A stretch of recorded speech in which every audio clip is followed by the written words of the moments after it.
E a primeira pergunta é do Diogo Leão. Quem vocês acham que ficou em Hashinozo, a Ilha Pirata, e que vai enfrentar Garp? E quem está no navio do Barba Negra indo pra Egghead? Acham que a luta do Barba Negra e Law já acabou rapidamente como a do Kid e Shanks? Ou o Oda tá separando o bando do Barba Negra em diversas frentes? No arco de Egghead, o Oda teve a ideia de centrar no arco com o Luffy, mas por fora ter vários eventos acontecendo, eu acho que ao mesmo tempo. Se não for ao mesmo tempo, é num tempo não tão distante um do outro. Por exemplo, nas histórias de capa mais recentemente, a gente teve o Aokiji invadindo Holy Cake, pegando a Purin e talvez um de seus poneglyphs vermelhos que tá lá em Holy Cake. Tivemos também a invasão à Amazon Lily, logo depois tivemos a luta do Law contra o Barba Negra, ou seja, o Barba Negra tá extremamente produtivo nesse arco, e logo depois nós vemos o navio do Barba Negra chegando em Egghead. E sua pergunta é muito boa, porque o Barba Negra tá nesse navio ou ele mandou um subordinado até lá? Porque realmente vai ser muito estranho o Garp ir para Hashinozo e o líder da ilha simplesmente não está lá. E por outro lado, se Barba Negra for para Egghead, vai dificultar ainda mais a vida do nosso protagonista. E a teoria que faz mais sentido pra gente foi a que a gente trouxe no vídeo do capítulo passado, que é a seguinte: se a gente for fazer as relações entre arcos, que vocês conhecem muito bem aqui do canal essa teoria, Egghead é muito similar a Sabaody. E em Sabaody nós temos a entrada de um almirante para dificultar um pouco a vida do Luffy. E nesse caso seria o Aokiji aqui nessa ilha, só que dessa vez fazendo o papel oposto, de ajudar o Luffy a fugir dessa ilha, que por sua vez tem um Gorosei e um almirante chegando. Então imaginem só, um choque de dois almirantes, um que saiu de seu posto e um que ainda está no posto, Kizaru contra Aokiji. Eu acho que tem muito material bom pro Oda trabalhar, e a gente acredita mais nessa linha de raciocínio que o Barba Negra tá indo para Hashinozo ao invés de Egghead, e ele vai acabar se encontrando com o Garp. Mas antes de mais nada, vocês estão no canal Supernovas, o canal favorito do Eiichiro Oda. Eu sou o Léo, eu tô aqui com meu parceiro Isaac. Fala, galera! E hoje para mais um vídeo de perguntas, respondendo as perguntas que vocês mandaram no Instagram e na comunidade do canal. Lembrando, sempre fiquem de olho nas nossas redes sociais e na comunidade para vocês mandarem suas perguntas e a gente responder aqui nos vídeos. A gente sempre seleciona as melhores perguntas e as perguntas dos mesmos para responder aqui. E lembrando que a maioria das perguntas desse vídeo vão ser relacionadas com o capítulo passado. Logo é mais ou menos uma parte 2 da review do capítulo e tudo que a gente pensa a respeito dele. Então, sem mais delongas, vamos para a próxima pergunta.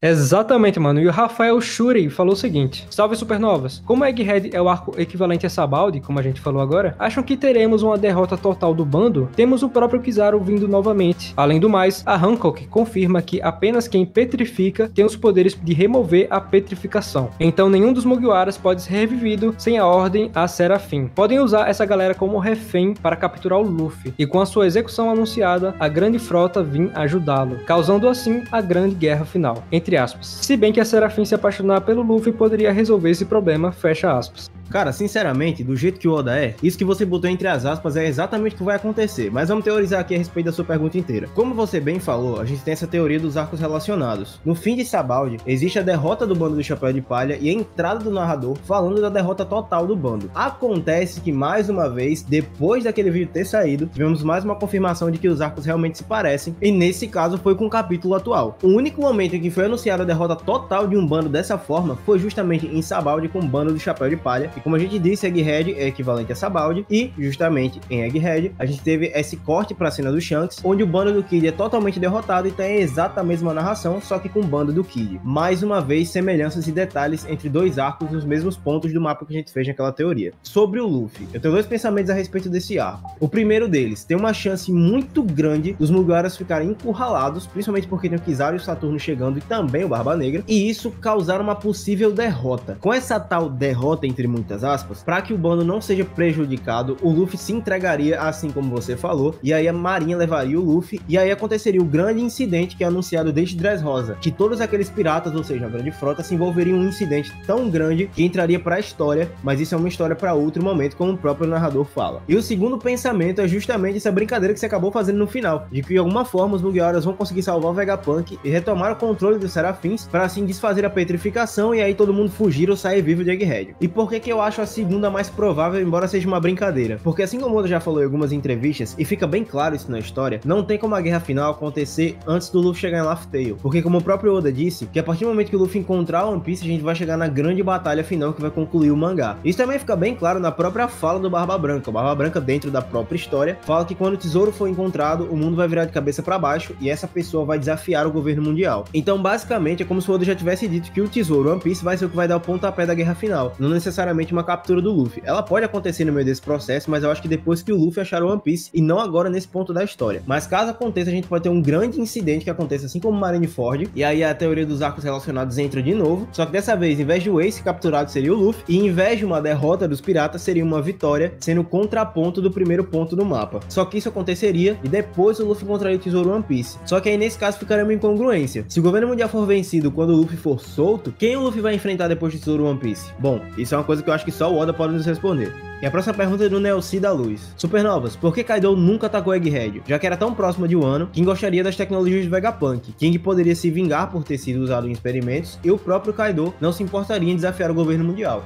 Cara, primeiramente, quando o Kaido acaba invadindo o território do Vegapunk e salvando o Albert, que é o King, era o antigo território do Vegapunk, que era lá em Punk Hazard. Então o contexto é totalmente diferente. Ele não sabe exatamente quais seriam as consequências e o que faz com que Egghead seja tão protegido. Ele não sabe exatamente qual o poderio que Egghead guarda, quem guarda Egghead, quem são seus protetores, e como você mesmo falou, pode começar uma guerra só dele tentar fazer isso. Mas seu pensamento faz sentido. É uma ilha próxima, o Vegapunk tem inúmeros recursos, inúmeros conhecimentos, ele poderia com certeza ajudar o Kaido nessa busca pelo One Piece e quem sabe, ele junto com a Big Mom, talvez pensassem nisso de realmente invadir Egghead após saírem do arco de Wano e começarem seu plano de encontrar o One Piece, talvez realmente eles fossem fazer isso, exatamente isso que você falou, mas só não fizeram antes porque realmente, o que protege Egghead? Quais são as consequências? Uma guerra poderia ser começada só dele tentar fazer isso, e é claro que o Kaido não é bobo nem nada de fazer isso. E se pararmos pra pensar, o Kaido já tinha ajuda do Caesar, junto com o Doflamingo nas fábricas de fazer frutas falsificadas, então ele não precisava de outra ajuda de outro cientista para que ele conseguisse aprimorar seu exército como ele já estava fazendo. Então acho que tudo se encaixa e o Kaido não se arriscou propositalmente. Ele ficou na dele esperando o momento certo para agir e quando o momento certo chegou, ele simplesmente morreu na lava e é isso, vida que segue.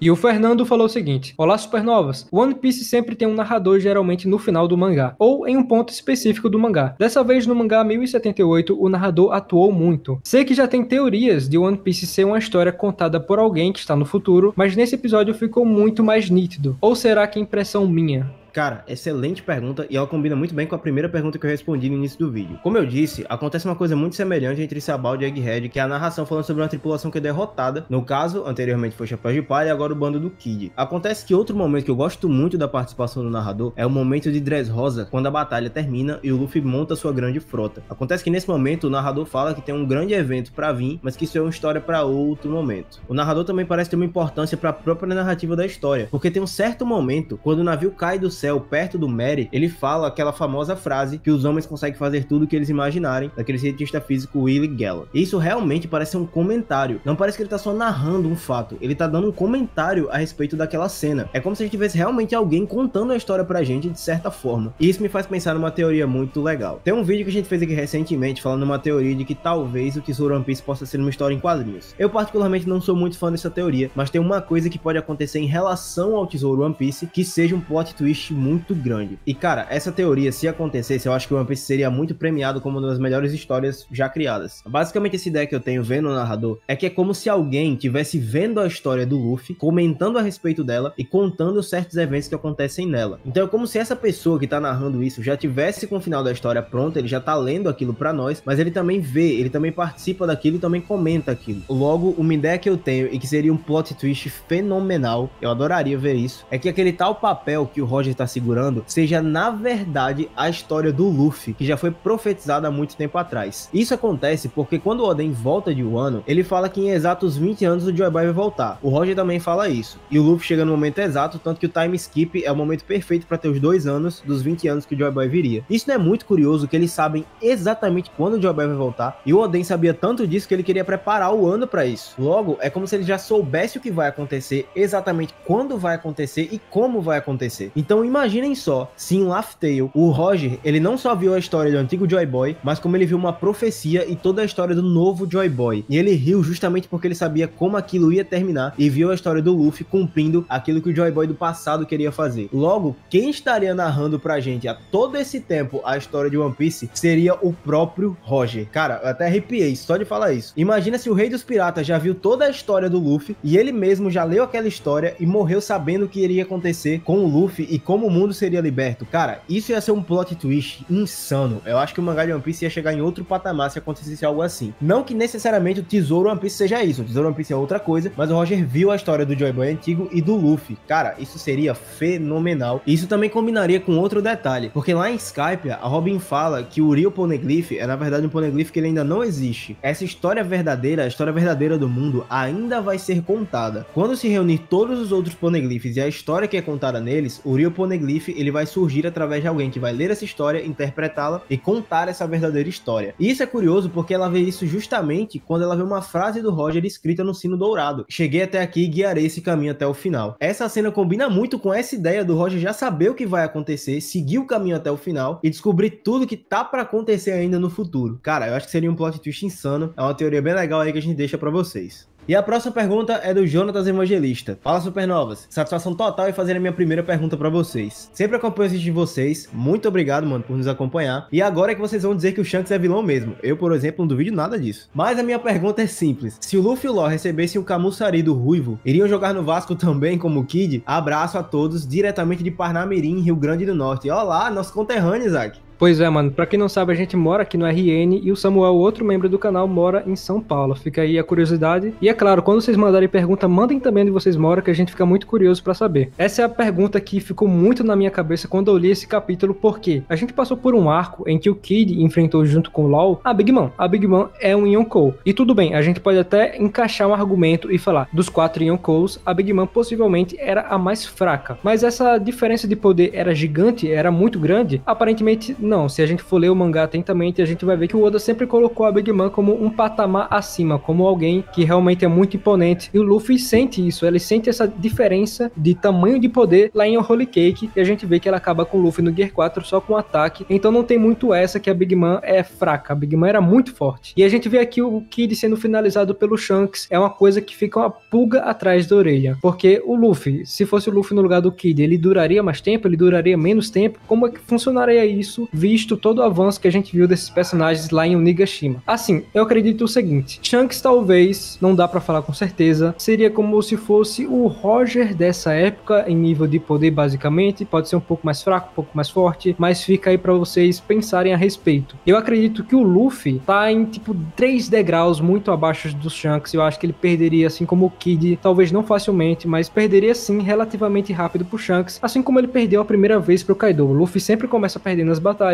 e depois de perder mais 3 vezes, ele consegue finalizar. Foi assim com o Crocodile também. Então acho que essa é a lógica de superação dos protagonistas. Eu acredito que o Luffy, sim, ainda não é nível Roger, não é nível Shanks. E é claro que o Oda não faria isso, porque tem muito arco pra vir aí, e o Oda precisa ter mais evoluções até chegar nesse nível ideal. E a próxima pergunta é do Robert Newgate. Ele falou o seguinte: salve Supernovas, vocês acham que o Shanks entrou em uma espécie de consenso com os Goroseis para eliminar o Teach após aquela reunião? Ficou mais que evidente que o Ruivo está na cola do Barba Negra. Agora resta saber se é por conta do Barba Negra ser alguém bem perigoso do que ele realmente é, ou por ele ser uma pessoa mais próxima de encontrar o One Piece. Haja vista que o Ruivo está se movimentando para chegar em Laugh Tale também e somente está eliminando um concorrente forte. Cara, essa sua pergunta foi muito boa. Eu meio que já respondi ela na review do capítulo, mas vou falar aqui de novo e com um pouquinho mais de detalhes. No vídeo passado, a gente comentou que o Shanks já estava procurando pelo Barba Negra já há muito tempo. E nesse capítulo específico, ele pergunta onde o Barba Negra tá. Ele não sabe pra onde ele foi, mas sabe que ele saiu da ilha de Hashinosu. Logo, aparentemente, o Shanks realmente tá caçando o Barba Negra, porque ele sabe que o Barba Negra é um grande perigo. O In já tinha cortado o cartaz do Luffy e cortado o cartaz de Barba Negra. Pensem comigo, o Luffy é o Joy Boy, por que o Barba Negra é tão importante? Isso é claro pelo perigo que ele apresenta. Isso também ficou bem mais claro porque o In faz isso justamente depois da conversa com o Shanks. Como o Shanks disse que foi falar de certo pirata, obviamente deve ser o Barba Negra. Isso porque o objetivo do Barba Negra com certeza deve ser pegar as armas ancestrais. Se você parar pra pensar, o Kaido e a Big Mom também buscavam as armas ancestrais para tomar o controle do mundo, mas obviamente eles não conseguiram porque foram derrotados pelo Luffy. O Barba Negra, ele quer poder acima de tudo. E que grande poder ele teria se não as armas ancestrais? Logo, deve ser isso que ele deve estar indo atrás. É por isso que, por exemplo, ele foi pra ilha de Egghead para conseguir poder bélico e possivelmente capturar até o Vegapunk, que tem conhecimento a respeito das coisas do século perdido e das armas ancestrais. E se a gente parar pra pensar, o Teach poucas vezes fala a respeito de pegar o tesouro One Piece. Ele fala muito mais em tomar poder e ficar mais poderoso, e é justamente o que o personagem faz. Logo, as armas ancestrais entram muito nesse quesito. E eu acredito que é isso que o Shanks tá fazendo. Ele tá tentando caçar ele pra impedir que o Barba Negra consiga fazer isso e acabe destruindo o mundo antes do tempo. Por que seria antes do tempo? Uma coisa que eu não comentei no vídeo passado é que o Shanks, como todo mundo já deve saber, tem uma grande relação com Tyr, o deus da guerra e teoricamente da paz. Ele controlava as guerras e controlava aquilo que ia acontecer ou não, de acordo com a mitologia nórdica. Ele era o responsável por apaziguar as coisas. E esse deus era um deus ruivo, que não tinha uma das mãos e que tinha um navio muito parecido com o navio do Shanks. Logo, o Shanks parece ser um cara que quer apaziguar as coisas. Pensem comigo, uma das primeiras aparições muito relevantes do Shanks na história foi justamente quando ele vai até o Barba Branca, dizer pra ele que pare o Ace, pra que ele não vá atrás de Barba Negra, pra que isso não cause um grande conflito. E o que aconteceu? Barba Branca, como um bom velho teimoso, teimou, deixou o Ace ir e aconteceu Marineford, causando aquela grande tragédia onde o Barba Negra foi o grande astro, por assim dizer, conseguindo 2 frutos e se tornando um dos maiores piratas do mundo. E mais uma vez o Shanks aparece depois de um grande arco pra dizer que tomem cuidado com um certo pirata, que provavelmente também era o Barba Negra, pra algo maior não acontecer. E esse algo maior deve estar muito perto de acontecer. Logo, é sim possível que o Shanks tenha entrado em um consenso com o governo mundial pra tentar eliminar o Teach e conseguir até reforço do governo pra fazer isso. Mas por que o Shanks quer manter as coisas até certo momento? Bom, esse momento seria a chegada do próprio Joy Boy, que é o Luffy. Se ele tava no navio do Roger e o Oden falou em voz alta que o Joy Boy viria em 20 anos, com certeza o Shanks que tava dentro do navio escutou aquilo. Logo, o Shanks também deve ter ciência de que em 20 anos o Joy Boy vai aparecer e algo vai acontecer. O que implica nisso tudo é a questão do próprio Shanks querer o tesouro One Piece. Será que ele quer o tesouro One Piece pra entregar pro Luffy ou pegar o tesouro e o Luffy ter que tirar dele pra se provar como o Joy Boy que viria em 20 anos e que o capitão dele esperava? Isso seria muito bonito e eu acho que seria incrível, até porque combinaria com o primeiro capítulo da história, onde fala que o Luffy quer ser o rei dos piratas e que ele também disse que quer superar o Shanks como um pirata. Nada mais justo do que o Shanks encontrar o tesouro que era de seu capitão ou proteger esse tesouro e o Luffy vencer o maior pirata que fez ele se tornar um pirata e alcançar o tesouro, alcançando o título de rei dos piratas. E é com essa grande pergunta e essa grande resposta também que finalizamos esse vídeo. Espero que vocês tenham gostado. Se vocês curtiram, deixa seu like. Não esquece de se inscrever aqui no canal para aumentar a nossa recompensa no YouTube. E como eu disse no início desse vídeo, não esquece de conferir nossas redes sociais, onde tem o nosso Instagram, para vocês mandarem suas perguntas e a gente responder no vídeo. E também na comunidade do canal, onde vocês também podem mandar suas perguntas. E é isso, galera. Valeu! Valeu, galera!